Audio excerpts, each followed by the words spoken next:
The book of Matthew chapter 2 tells us the following story. Now after Jesus was born in Bethlehem of Judea, in the day of Herod the king, behold, wise men came from the east to Jerusalem, saying, Where is he who was being born King of the Jews?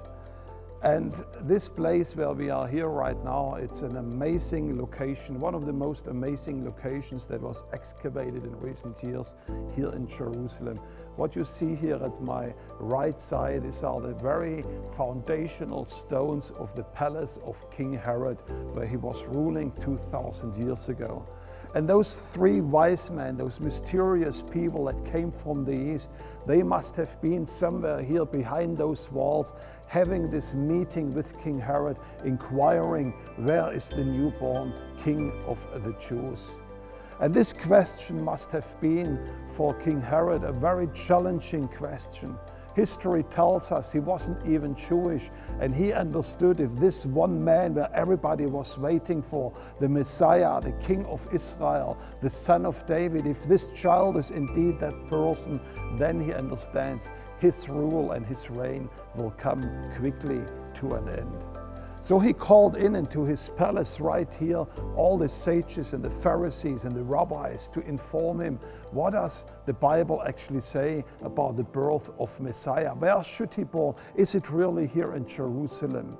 When the sages came, they informed him and they told him that the Messiah is actually not to be born here in Jerusalem, but the old prophet Micah, he has this prophecy where it says, and thou Bethlehem Ephratah, this little town that is the birthplace of King David, that would be the birthplace of the Messiah.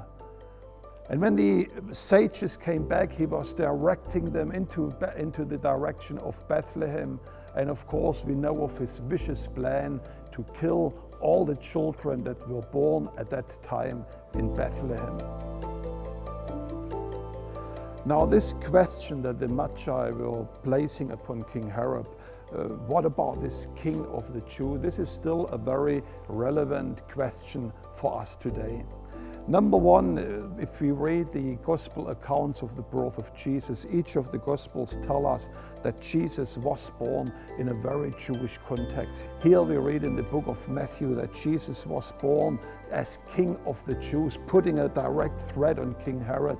We read in the Gospel of Luke that the angel appeared to Mary and says, this child of you, he will redeem the house of Jacob from their sins. He will sit on the throne of David. And later on, Zechariah receives this amazing vision where he says he will come as a fulfillment of those ancient prophecies of Abraham, Isaac, and Jacob. So Jesus was born here in Israel as a son to a Jewish mother in a Jewish context. And even this Christmas holidays, this question is placed to each one of us. What is our relationship, not just to Jesus, but also to the people where he was born into? What is our relationship to the people of Israel, to the Jewish people? Let us remember over those Christmas holidays that Jesus was born a Jew, and we as Christians, we have a special relationship, a responsibility to the Jewish people to bless them in return. And secondly, there is a very personal question for us. What does this Jesus, this King of the Jews, mean for me personally? And today we don't have to be magi like 2,000 years ago, look for some mysterious signs up in heaven.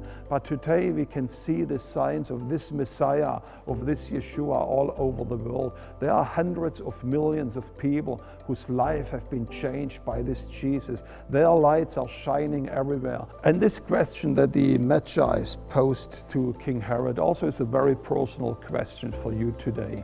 What is your relationship to this king? You don't have to be a magi of ancient times, knowing for some mysterious constellations in heaven, but you can see the signs of that Messiah all over the world. There are hundreds of millions of people from every tribe, from every nation, whose lives have been changed by this Jewish Messiah that was born here in the land of Israel. And I want to invite you this Christmas season, why don't you reconsider your relationship to God, to Jesus. Make him the Messiah, the King of your own life. You might say, well, this is a challenging decision. But there's another ancient Hebrew prophet who said, this child that would be born, he has some very amazing characteristics. He's the everlasting Father. He's the wonderful Counselor. He's a mighty God to help us. And also, he is the Prince of Peace. And peace is something that many of us are yearning in these shaking times today. So I invite you this Christmas season to make him your personal king over your life. And he will bless you wherever you might be watching that program. I want to wish you here from Jerusalem, from the very walls of Herod's palace, where those ancient magi appeared 2,000 years ago. I want to wish you a very blessed Christmas season for you and for your family. God bless you and shalom from Jerusalem.